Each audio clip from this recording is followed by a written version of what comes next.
what we have to think is, what actually that we mean by connectedness? Is our connectedness is real? Just by leaving a place that we lose the connectedness means how strongly that we are connected. It's not only with you, I see with many people from the past. As long as they are with me, they feel whole connection, this, that, love, devotion. The moment they leave, finish, so totally forget. Till again they come back to India. Then afresh, again they start the whole connection, the reconnection procedure. Then wondering, what happened to my devotion, what happened to my love during my absence in Shirdi with you. So try to make it constant. If you know what is really meant by connectedness, what is actually love, then this connection won't go. When it becomes a part of your life, a part of your being, where it goes?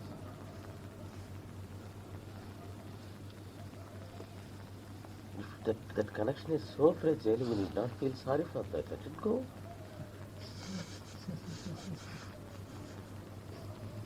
Let us aspire for a strong connection, which even if you try to disconnect yourself, you cannot. That is real connection. It's not that we feel sorry that we are disconnected or connected.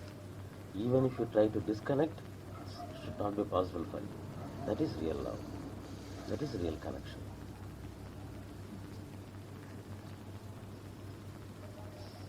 Otherwise, what happens is that shows the fragility of our mind being so much influenced by the environment.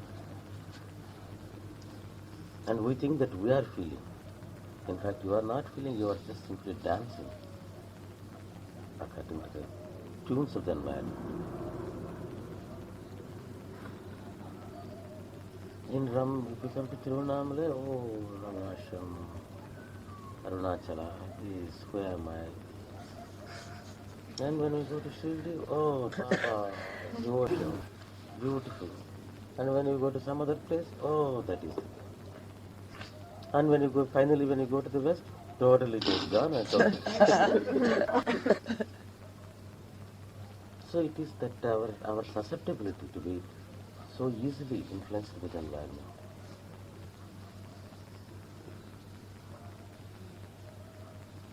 And actually, the real spiritual strength lies in able to resist the influences from the environment. First, you should be able to free from the environmental influences. And when you gain it, slowly what happens is you start influencing the environment. You should end up with that. As long as what I told you, that Baba is the concrete expression of your abstract sense of fulfillment. You are already connected to it.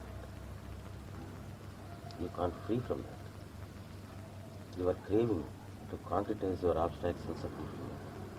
And when Baba is your concrete, there is no question of your being, even if you try, you can't disconnect.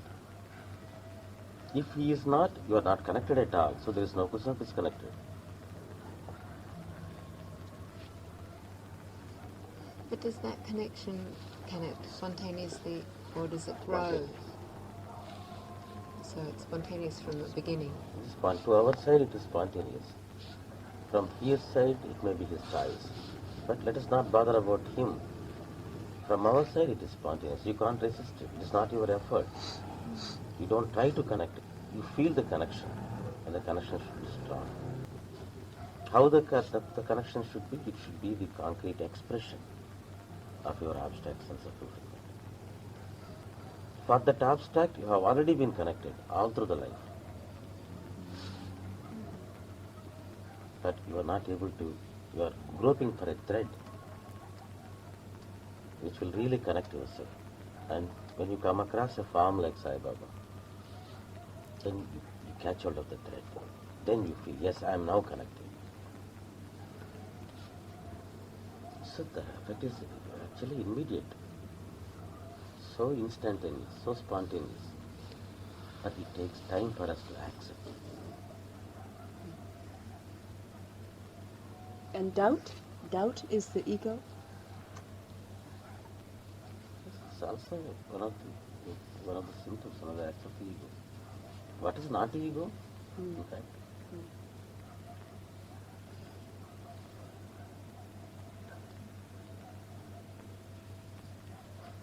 be clear about your own doubt. When it is just a byproduct of the fragile ego is when doubt becomes a kind of a disease. Simply the doubt comes and you do not know what actually the doubt is and how it will be cleared. If you are so sure about a doubt, what is your doubt? So this is my doubt. How it will be cleared? By this answer or by this experience or by the situation? Come on, be clear. And once the situation comes, the doubt should go. But usually with people it won't go. It persists. It's a kind of a weakness.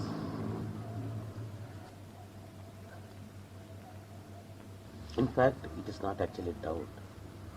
It is our incapacity to accept, to give in to something truth and something magnanimous. That is our resistance. It takes the form at the intellectual level as a doubt. But it is not a product of the intellect. And what's the cure for this disease? Creates a Sadguru.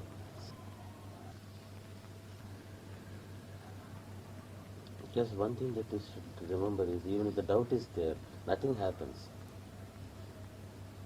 Actually, they tend to disturb other people only. They won't disturb themselves and they don't disturb the Sadguru at all. Come on, if the doubt is really on an intellectual plane, come on, speak out what is the doubt and how it will be cleared.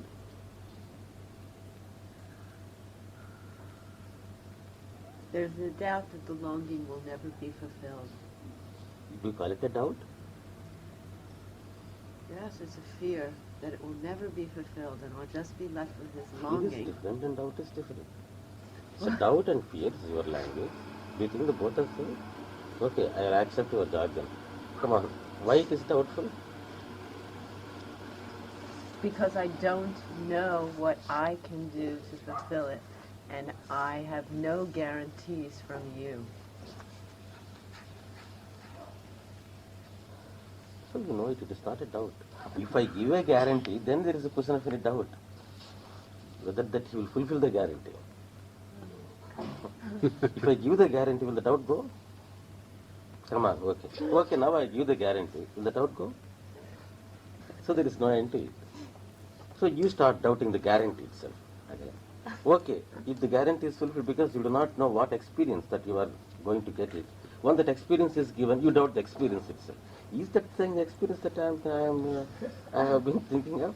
Maybe actually this is what, but now it is not that thing. There must be some. But how do you distinguish between a hallucination and knowing that something is not just an invention of the mind? That, you invent something, like one invents a connection and then it's not there. And invents also feelings, and one feels like what she said now, feels very connected and all of a sudden not more connected. So was that connection before a kind of hallucination? Or what was it? If that is hallucination, then even the disconnection is also hallucination. Why you say only connection and hallucination? Yeah, okay, the whole thing. When you know, now you are talking with me. Yeah, Is it a hallucination or reality? reality, yeah. Like, how do you know? If you are really in hallucination, then you don't know that. So we should respect people's experience. When she says she is connected, yes, she is connected. When she feels she is disconnected, I have to accept it as a reality. She is telling her experience. It can be stronger or it can be fragile, it can be weak, it can be temporary, it's a permanent, there is a different matter. But she felt connection, that is a true. She felt disconnection, that is also a true. Because she was telling her experience. Yeah. If you start doubting an experience as hallucination, there is no end to it. So everything becomes hallucination.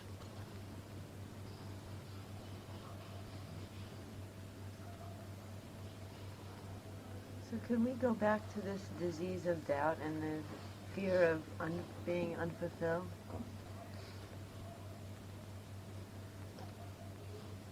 So again, I say the doubt comes from not knowing what I can do to fulfill, not having any guarantees from you, from anywhere, from anything. And so, how to relieve the doubt, because there is no guarantee, but how to relieve the doubt. Only by really getting what you have been seeking for, then only the doubt goes. Till then the doubt remains. There's no question of the doubt completely being removed. It is experienced at different stages. That is subtle, that is sharp, that is so explicit, pronounced, so disturbing, whatever it is. But the doubt remains unless you get it. Till you get it, continue. And it is not an obstacle. You need not worry about it. Have I at any time told anybody that you should not have any doubt and you should have only trust? No, I don't believe in that.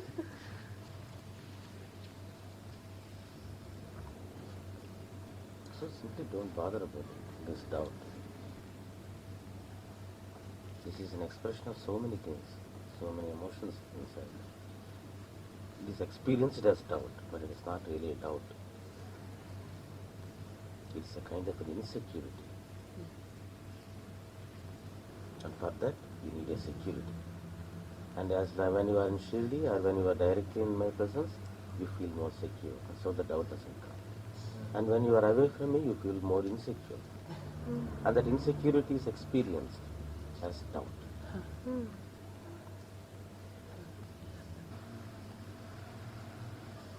You have to experience the love. Once the love is there, the trust is there. That is the only way. Trust is only one of the characteristics of love. Not that because of trust that you get love. Usually that you have the concept.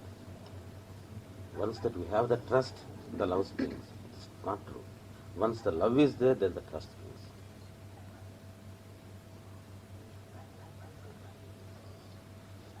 Otherwise, there is no end to that kind of a chain. Somebody goes and asks the master that I want an experience. He says that you should have trust, faith, and belief. Unless that the experience is given, how can he get the trust?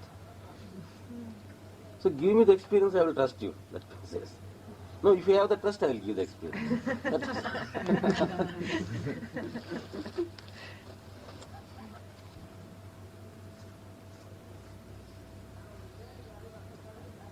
What arises for me is if all of my security, finally I find all of my security in you. Fear arises of complete dependence, and I get very nervous of this complete dependence. That is because the lack of love. When the love starts clinging and get strengthening more, you enjoy dependence. It's not, it ceases to be dependence in fact. What does it become if it ceases to be dependent? It starts expressing like an expression of your love. Because you do not have any likes and dislikes. Because you love the object so much that likes and dislikes become your dislikes. Now you are afraid that you lose your independence and start becoming dependent. Are you really independent? No, of course not. So there is nothing that you lose. We think that we'll take decisions and we are afraid that our decision making may be lost. But are you really independent? Whenever that you feel like going anywhere, simply you are going. You are dependent on the reservation position in the train, the climate in Tiruvannamalai or in Shirdi, the accommodation position in Tiruvannamalai, the health of certain people, the health of certain people in Canada or in States. Are you really independent? Are you able to do whatever that you like? What happens is you will be thinking of taking a decision, whether to do this or whether to do that, whether to do this or do that, and just experiencing and thinking in the house of a dilemma. And then at one moment that you have to take some decision and you take it. And thinks that that is your decision. Usually people are forced to take a decision. Unless they are forced to take a decision, they don't take a decision. Because they are not sure whether it is right or wrong. We can't decide what to eat when you go to a hotel from a menu. You have to sit half an hour. Whether it is this, whether it is this.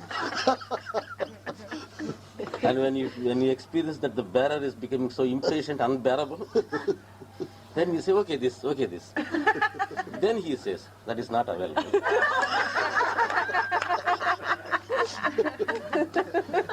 Then okay, this. What decision you have taken? So it is a myth that we are really independent and we take decisions. And by loving a person, that we lose our decision making, we lose our individuality, and we lose our dependence. We don't have all these things. There is no question of losing. When that love really springs up, you start experiencing it. You like that losing of dependence. For instance, a boy and girl is there, that they love each other. And then the boy likes that her girlfriend should be dressed in white. He likes white.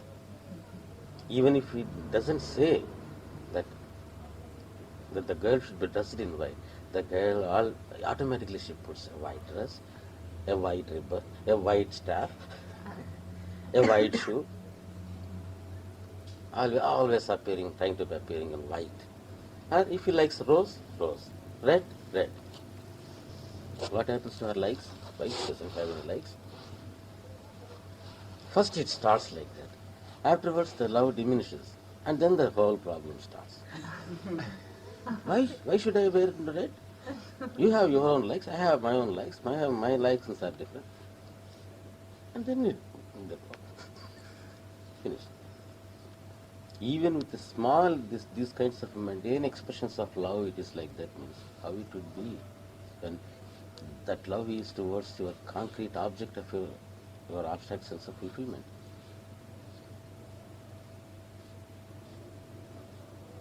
And in fact, all your likes and dislikes are different manifestations to concretize that abstract. All your tendency for decision making, likes, dislikes, and all these things, they are various expressions of your effort to concretize that abstract sense of fulfillment, isn't it? What are our likes and what we dislike? Well, what we like is we think that by fulfilling that, by getting that our abstract sense of fulfillment is concretized. So when you find an object which actually concretizes the whole of it, that's the question of your own likes and dislikes and losing anything. It spontaneously happens. There is no question of any fear. While being dependent, you are really connected. While being independent, you are tending to be disconnected. So your craving, your effort to get the so-called false independence, you are trying to disconnect yourself.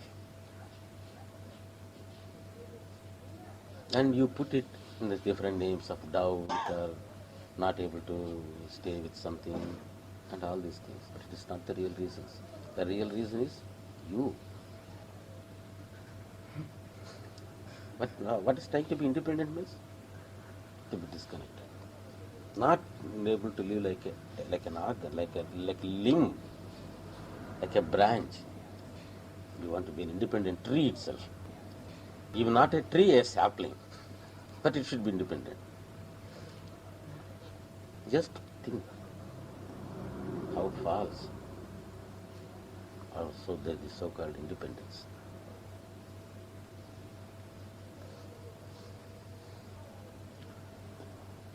A small child, is really dependent on the mother. If any feel at any time regrets being dependent on the mother, or the mother feels that, oh, the child is dependent on me, I can't bear it. And a child really suffers from the sense of insecurity. Her need of security is so much that she doesn't even try not to express it. If the mother goes away, she cries and shouts at the top of the voice, "Oh, mother, mummy." And it is so concrete, so expressive, so explicit in her mind. And she finds the security in the mother. And she is happy when she is dependent. You say that you are like a child. If it is true, you should be happy about your dependence. That childlike dependence, not childish dependence, childlike dependence. What you want, what many people think that everybody has an experience and all their experiences are temporary. It comes and goes. And they are always trying to catch hold of an experience which doesn't come and go, where there is no coming and going. A state which should be a fulfilled state, and it should be permanent. If you are perpetually doomed into hell, you don't like it, even though it is perpetual, it is permanent, it is endless. So what you want is the quality of your existence, how you want to live permanently. What is actually not permanent is not the existence, the quality of the existence, the condition of your existence. What you want to change is the conditions, not the existence part of it. You already exist, whether this way or that way, but you want to live in this way. There many people are missing the real point, the real crux of the problem. They simply say about the basic existence, the I, the Atma, that is already there. And so the confusion that you are already there, you are already permanent, you are already complete, you are already this, you are already that. If you are already that, why the problem? Yeah, because one I doesn't... exist, but I am not existing in a fulfilled way. So what we are actually seeking for is not something permanent or the basic existence. Something added to that, what you are lacking is fulfillment. A fulfilled state. The fulfillment we are getting now and then, but it is not permanent. So that's the experience of fulfillment. Whether it is abstract, whether it is only fringes of it, it should not go. It should stay. It should be completely concretized. Why it is going? Because it is abstract.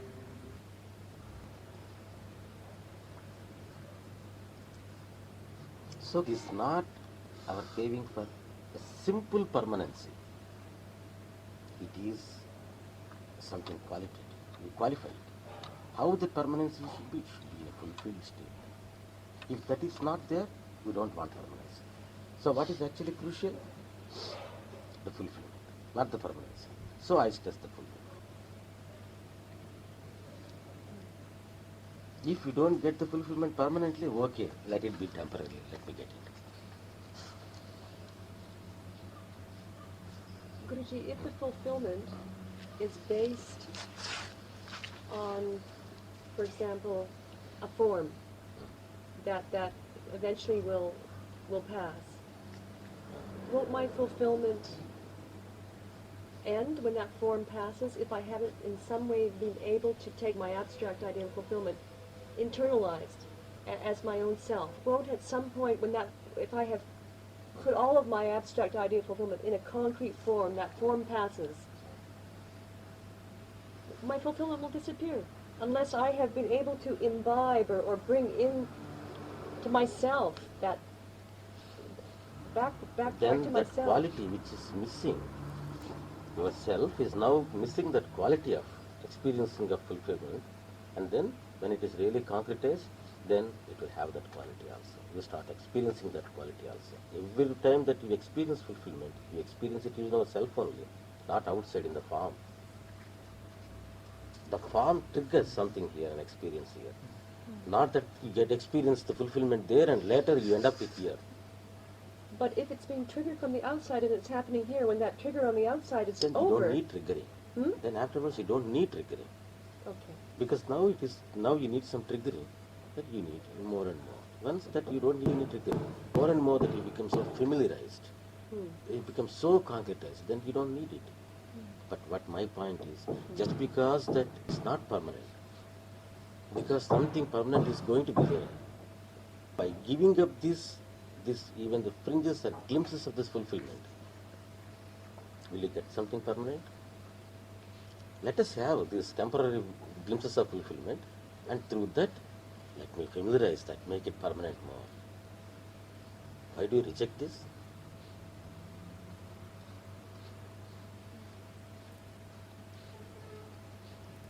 Is it quite reasonable at all? How?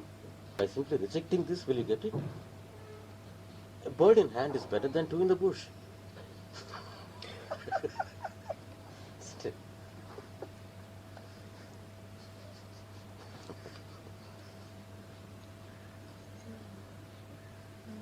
I'm not saying don't get the two. Get the two also. But you need not give up this. At least it will give you an idea how to catch hold of a bird and how a bird is. Then that will tend to make you more and more concretize this thing.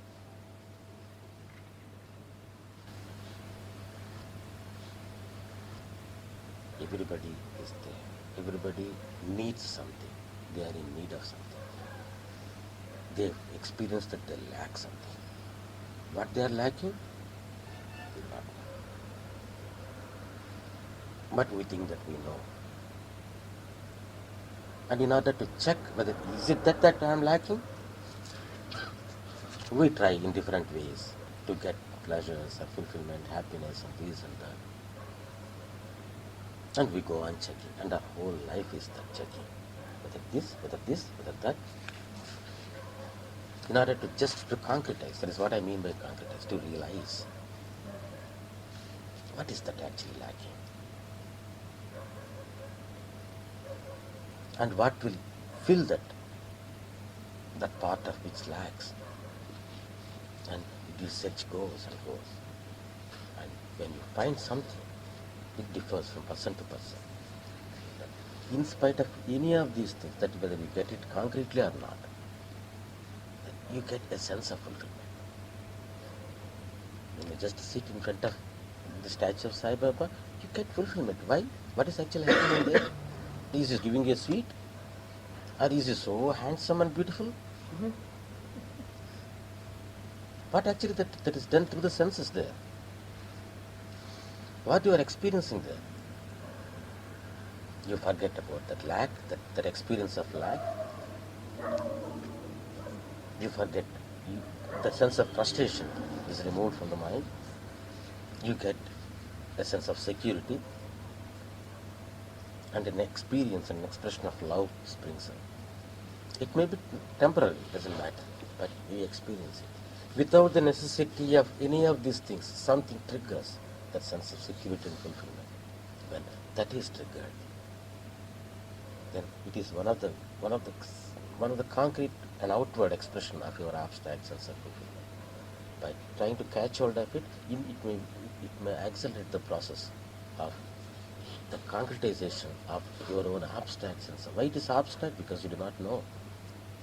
You simply say, yes, what I want, what I lack is mukti. I want liberation. I want nirvana. I want Satchidananda. Do you know what it is? Have you ever experienced it? Even if you experience it, do you recognize it? Because we do not know that it is such a strange kind of thing. You are just simply told by somebody, oh, I lack something. I know what you are lacking. You are lacking mukti. Oh, I am not happy. Because you are unhappy, because you haven't realized yourself. Oh, I am full of misery. Because you do not know that you are always an embodiment of happiness.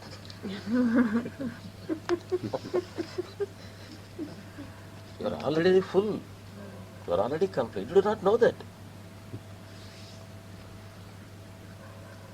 Is it anything meaningful to you?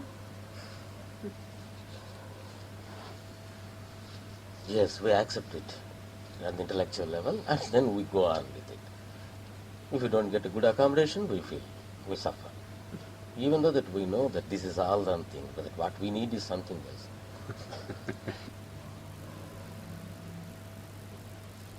So where it is practical, at an experiential level, that sense of fulfillment is triggered, that may be one of the sure ways that through that window that you can have a glimpse of making your abstract sense of fulfillment more and more concretized. It's not that you are going to get it anywhere, you have got it there itself. What you got when somebody sits in front of Sai Baba, that something flows, the love flows. They are very happy, jubilant. They forget about all their worries, their problems, what is happening. They forget about their own health, or ill health. And a sense of security, we don't mind, everything will be taken care of. What gave you that joy? Is it coming through the senses? So why don't you recognize it as something that which is coming beyond the sense and you're experiencing it spontaneously? Like hold on to it. By holding on to it, the strangeness goes and you get more and more familiar with it, and then it is totally concretized.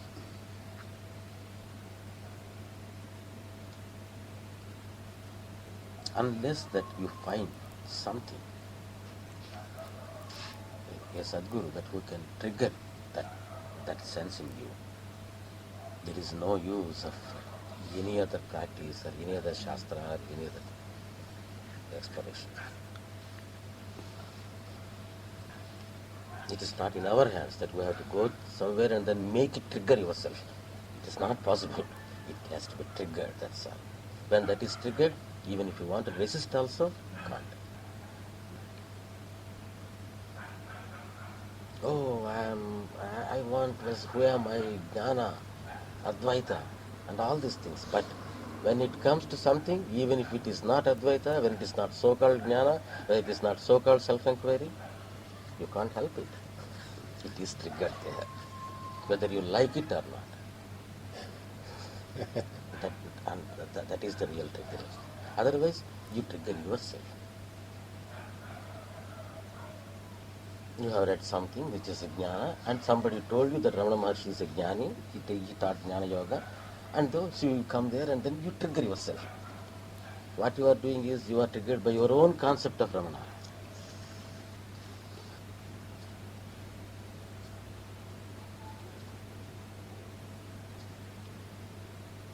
So when it actually happens, you can't help it. Then you realize that it is not your choice. When something happens beyond your choice, even if you choose otherwise, when you can't help it, then that is real trigger. And that is the beginning of the real concretization. Making it more clear, as clear that you don't have any doubt about it, you experience it. No any abstractness in it. So real, realizing it, putting more light on it, enlightenment. What is actual enlightenment? Something is abstract, in dark, and throwing light on it and making it more concrete. Something that you can't really realize, something that you can't catch hold of, knowing it really, really real. That is realization. There are different words which connote the same thing. What is our actual problem is that we lack something, we lack some kind of fulfillment. We want the fulfillment. We want to live a fulfilled life. Whether it means realization or enlightenment, or that it gives a knowledge of your own self. If I ask somebody that you want the knowledge of the self or fulfillment, I want fulfillment. Why I am asking for knowledge of the self is because somebody has told me that by this knowledge you will get fulfillment. Knowledge is not my end. So let us start clearly from what actually we want. For that, you don't need any books, you don't need any. It is all your experience. I need not tell you that you lack something, you experience it. But what I am saying, that you need not have any beliefs. Any belief structure is needed. No belief structure. No belief structure. What is that? What I have told you, any belief? Do you believe that you need something? We know, we experience that we need something. It's not a belief. We know it. And when that love is triggered, that is also your experience. Then you know it. It's not a belief. That may trigger us. You know that.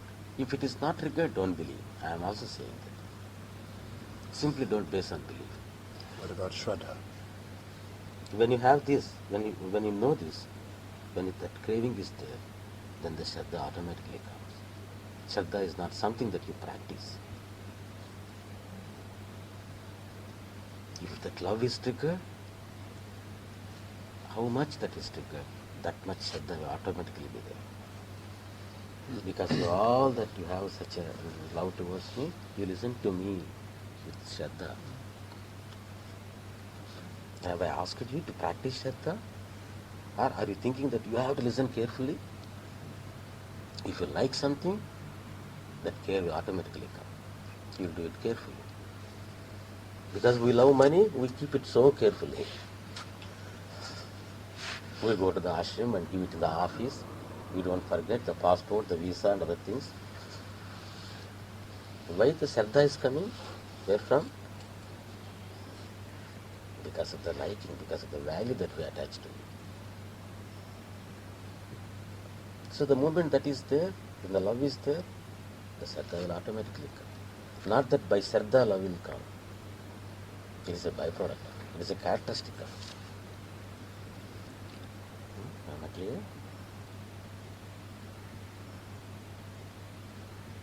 Guruji, earlier you spoke of grace. You said that the doubts would be removed by grace.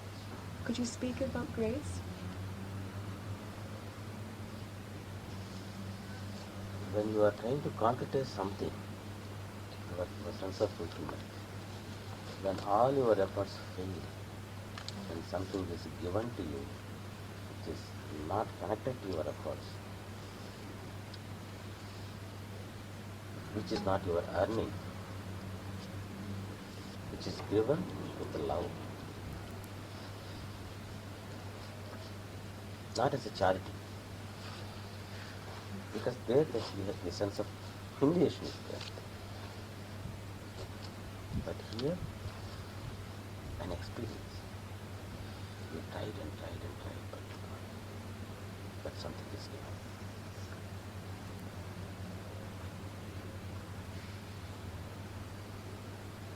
Given by the Sadguru? Whoever who gives it is a Sadguru.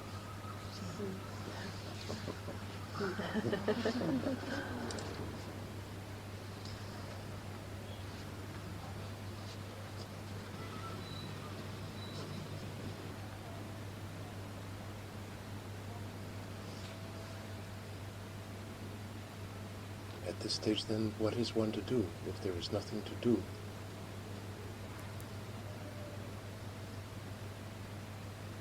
I never said that there is nothing to do. I only said that what you do, you will not do. What do you do? What you are doing, you will not totally do. It's not enough. There is something more. And we can, as long as that we like to do something, do. Whether it is a spiritual effort or a material effort or a worldly effort. I don't differentiate between the two.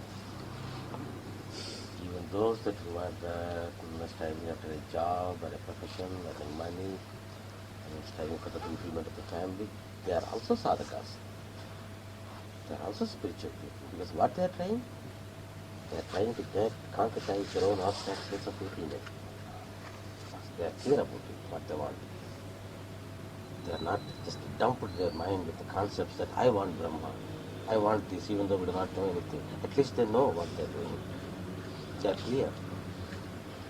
Let them do that. And Baba helps them in that way. Why do you think that only who come and lives in ashrams and then thinking of Mahavakyas or self-inquiries, they are the only sadhakas? To me, they are the real sadhakas. So does that mean The majority of the world, they are really seeking. I should go out and try to make money then with your blessing? If you want, that is your abstract, that is the concrete form of your abstract sense of fulfillment, do it immediately. If you really enjoy earning money. Not that one has to go and earn money. If your mind is there, do it.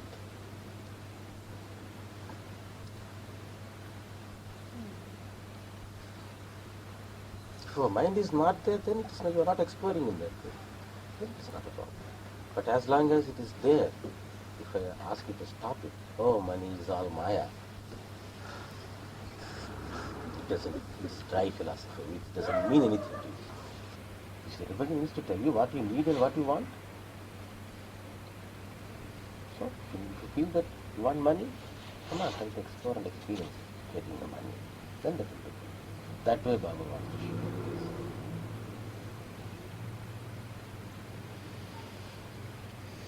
That is what he said. I will be going on giving whatever my devotees ask me, till they ask me what I want to give them.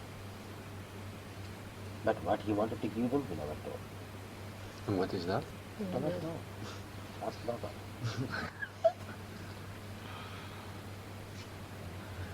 That is abstract. If you are really interested in knowing that what Baba wanted to give, explore it. Trying to concretize that abstract of what Baba wanted to give you. Again, it's a good sense. Come on.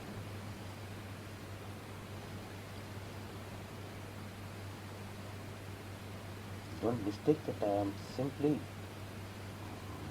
supporting and I am encouraging more and more desires. I am only saying that when you have it already, and then you are not able to free yourself from that, fulfilling them is the only solution. If you are ill, what is the use of simply telling me this is only a body, the illness is only to the body, not to the Atma? Why do you worry me? You will stop worrying. The only thing now you need is health, that's all. Then what happened to all this Atma, Paramatma, the Atma Buddhi and all these things? This is where that we stand and ask and seek from where we stand, not on the false stance, on the real stance.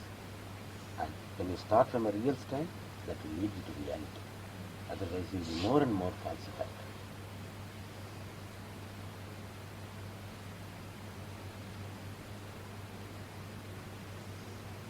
Because we want many other things.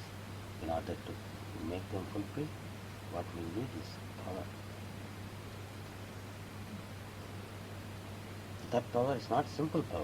It should be coupled with knowledge. It's not enough, it is simply coupled with knowledge. It should be given with love. When all these three are together, then we will experience what we expect from the object of our beloved is this three. Somebody may be a multimillionaire. He doesn't give part with the 1 rupee. What is the use? Even if he is not a multimillionaire, he has going only 100 rupees and he can give you 50 rupees, you will be happy. That is what we want.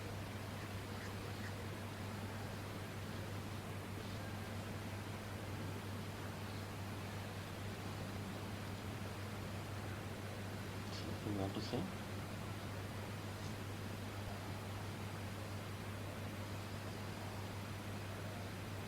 What exactly did you mean by power? When you're speaking about power, what do you mean by that?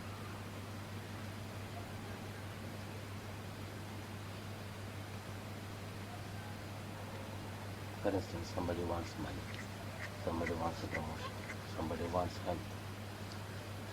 What can give you that?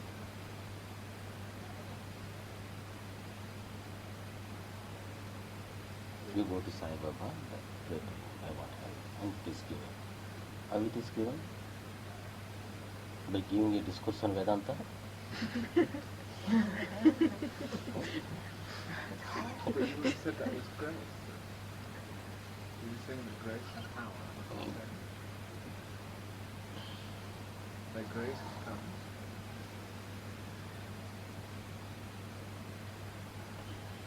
Almost the same.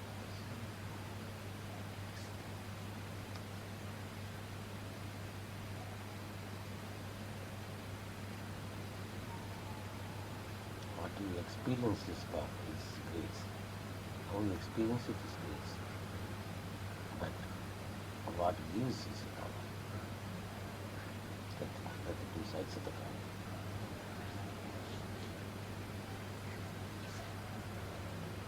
That which makes grace graceful is the power.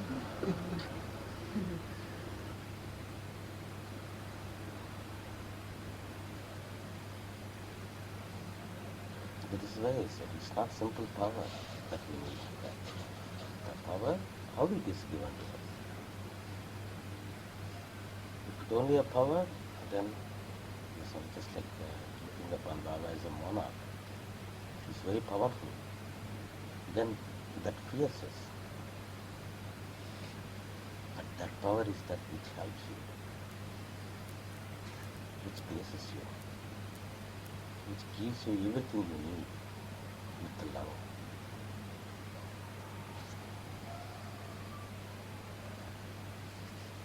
If that is not there, even if he wants to give, even if he has the knowledge, and if he loves you so much that you have to become healthy, but he can't help it.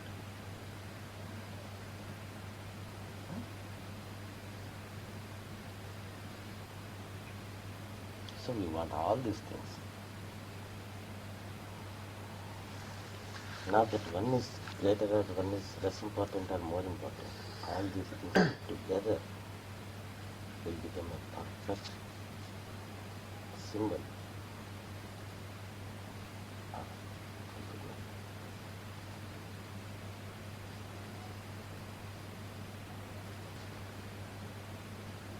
Is it clear? Guruji, Huh?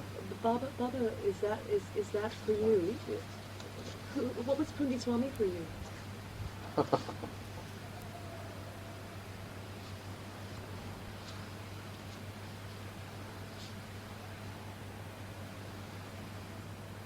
another expression of Baba's grace.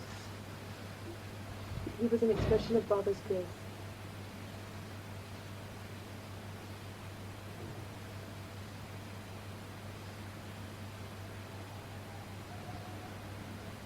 So is this grace always available, and it's just a matter of our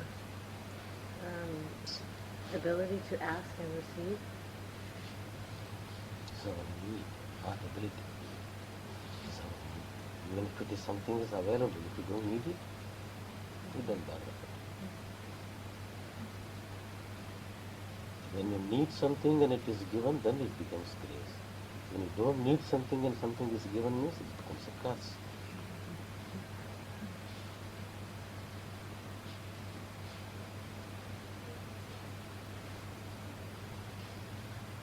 So as the love grows, does simultaneously the knowledge come and the power for fulfillment?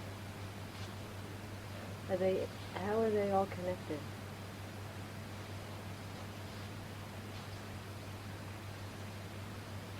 They are not in fact connected.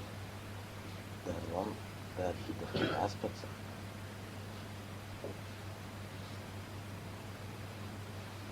And when we experience it, we experience all these three in different ways.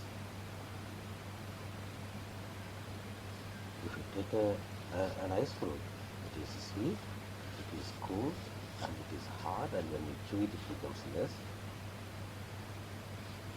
Whether it is sweet or cool, how they are connected?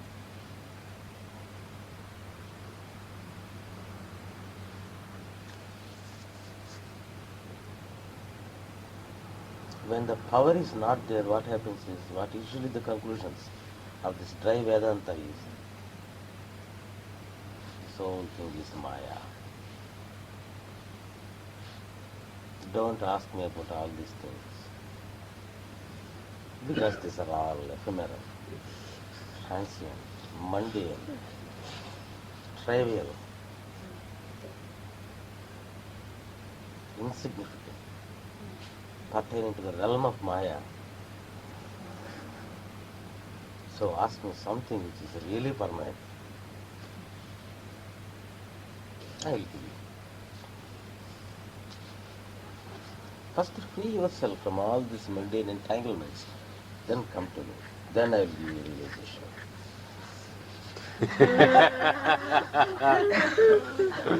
If I can be able to free myself with all these things, what is the use? That is what happened. As I usually give the what happened with Ramana, Ramana's book about it. One day a lady came to Bhagavan. It's very significant what Bhagavan said. She came and she sat in his presence, said that Bhagavan, I don't need anything, I don't have any desires. The only desire that I have is to have self-realization. And I pray that you bless me with that. And Bhagavan said, sorry. Then again she repeated. Again she said. And then after 2 or 3 times she explored in different ways for this. And then she left the hall. Her duty is over. She left. As she left the hall, Bhagavan was almost suppressing his laughter. Then as she left, he started almost rolling on the sofa, holding his belly. And all the people around him were sitting, the other devotees, they asked, why Bhagavan, why are you laughing like that? No, I'm hearing her request. He said, what is wrong with you? We all come here for that only. He said, seeking for self-realization is such a laughing matter or what? Then she said, no. She said that I don't need anything, I don't have any desires, and I want mukti only. If she doesn't need anything, what remains is mukti. What is that I am going to give her?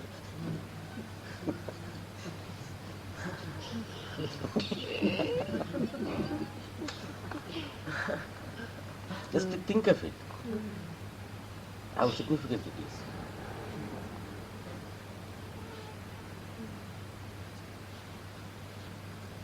So if anybody tells you that you should be free from all worldly desires, all your craving for sensual pleasures, and you have completely vexed and realized that all these things are ephemeral, then that is the qualification for you to be given mukti.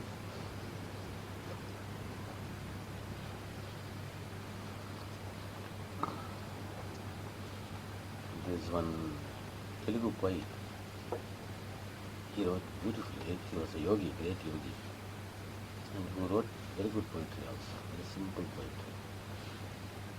He says, Ihamu ledu paramu galadanu vaadi mata kalla mata. Ihamu means this world. If anybody tells you that there is nothing in this world is Maya, it's all false, and only there beyond something is transcendental, and we have to catch hold of it. You have to leave this and you have to catch hold of it. He is a thief, don't believe him. It's a kallamata, it's a false statement, don't believe him. The one, ihamulona param, the one who can show you in this world that the so-called transcendent reality, he is a real Sadguru.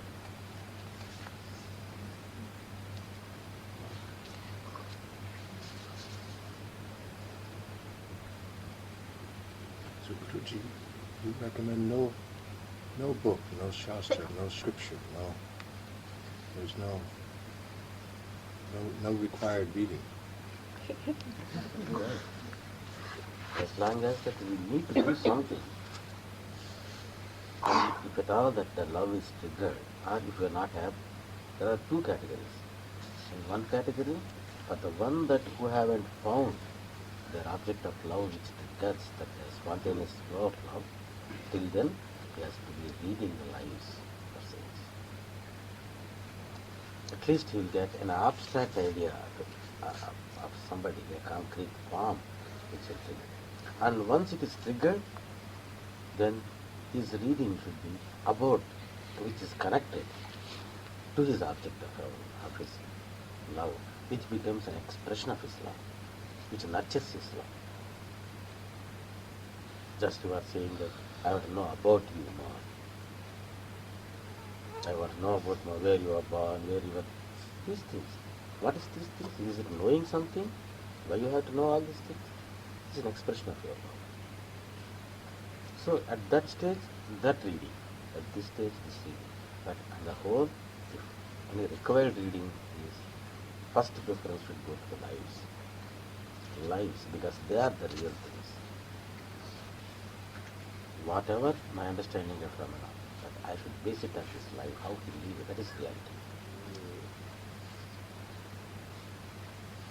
And it was actually that is so surprising that even Ramana recommended that.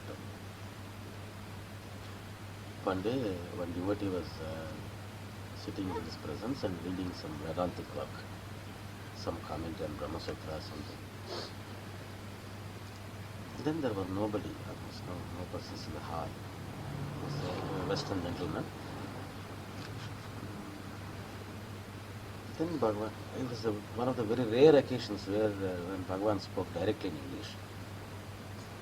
Actually, he never used to speak in English, but very rarely. It was one of the occasions.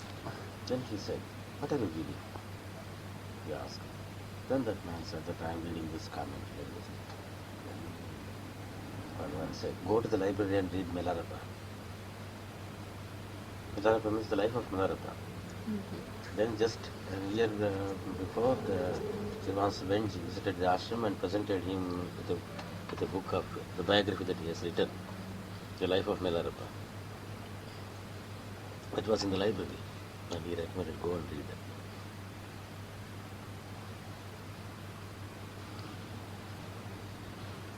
And to his close Indian devotees, all the books that he recommended were the lives of saints.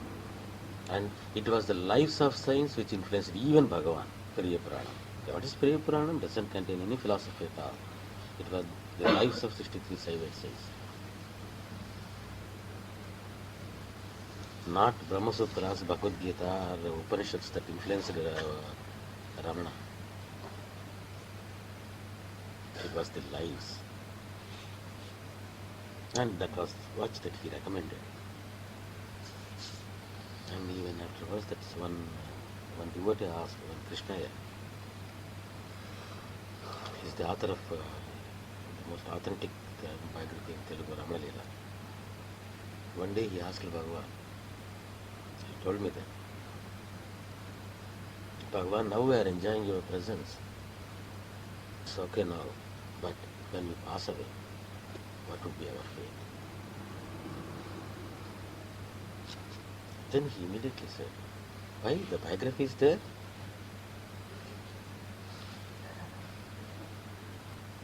Are Charitra undi kada?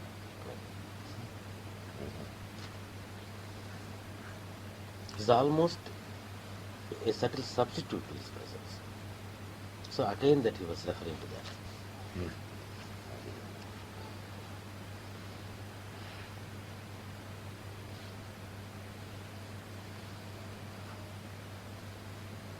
And that is one of the things that you are referring to renunciation also. I was talking about renunciation, that it should be something, by getting something positive, that what are all drop, they call it renunciation. Ramana didn't renounce anything. He was gaining something. Buddha didn't renounce anything. He was trying to gain something. His mind is not in renouncing. I should give up this, I should give up this, I should not talk about this, I should not look at this, I should not do that. The senses are the bane of my existence, and I have to suppress them, I have to kill them. He was absorbed in something else, and trying to get and explore it more and more. As long as that is not there, renunciation is not advised. Now Sadguru will advise him. Even if we feel that we are so much vexed with the world, This is another thing which, wonderful answer which Bhagavan has given.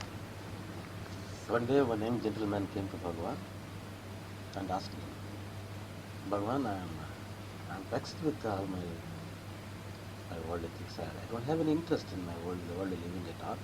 I don't have any interest in my job and getting married and all these things. I want to take to sannyas. If you give me permission, I will take to sannyas.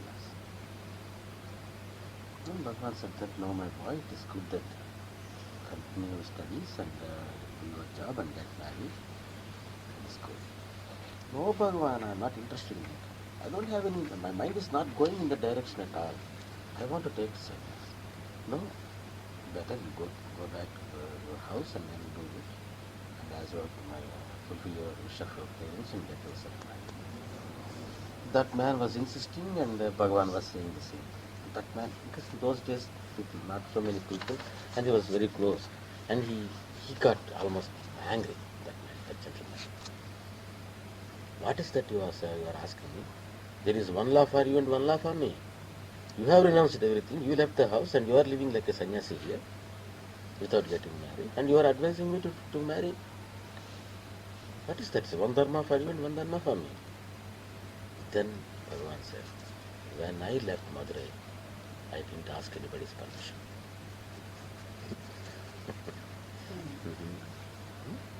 It was so imperative. There was no other choice. He had to leave. In fact, he was not leaving Madurai. He was coming to Arunachal. If you have the necessity to ask the choice whether to leave or not to leave, better not leave. You are not fit.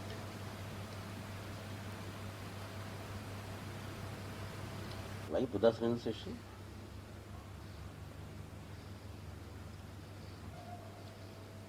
His love for that, to find out something was such that it was so absorbing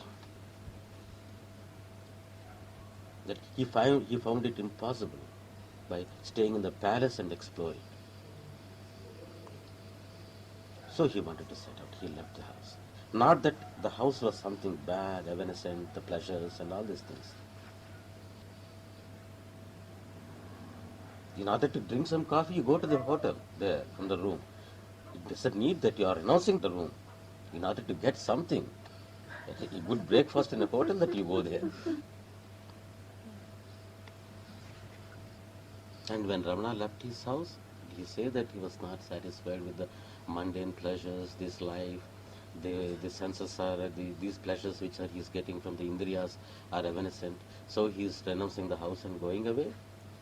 If you think that Ramana renounced something and he is renunciate,